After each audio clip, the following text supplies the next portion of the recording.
নমস্কার বন্ধুরা, আমি নূপুর ভিলেজ ফুড চ্যানেলে আপনাদের সবাইকে স্বাগত। আজ আমি আপনাদের বাড়িতে থাকা মাত্র 3টি উপকরণ দিয়ে ম্যাঙ্গো আইসক্রিম করে দেখাবো। খুবই সহজ ও চটজলদি একটি রেসিপি। এখনও নূপুর ভিলেজ ফুড চ্যানেলটি সাবস্ক্রাইব করেনি, অবশ্যই সাবস্ক্রাইব করে দিন এমন নতুন নতুন রেসিপির আপডেট সবার আগে পাওয়ার জন্য। চলুন শুরু করা যাক।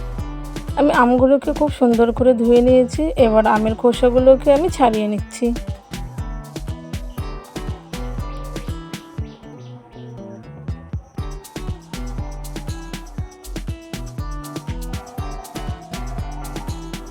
আমের খোসাগুলোকে আমি খুব সুন্দর করে ছাড়িয়ে নিয়েছি। এবার আমি এরকম ছোট ছোট টুকরো করে কেটে নিয়েছি। এবার মিক্সিতে আমের টুকরোগুলো দিয়ে দেব।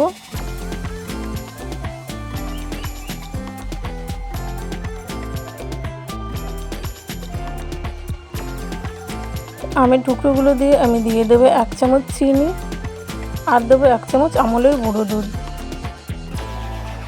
এবার এটাকে আমি পেস্ট করে নেব।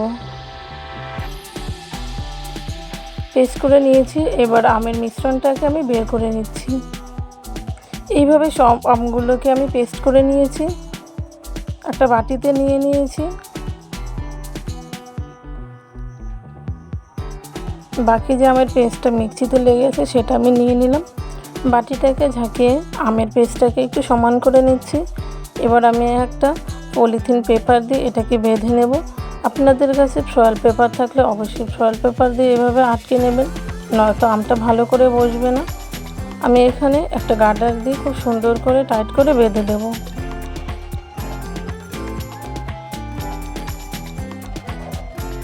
খুব সুন্দর করে বেঁধে দেওয়ার পর আমি ফ্রিজে 7 থেকে 8 ঘন্টা এটাকে রেস্টে রেখে দেব।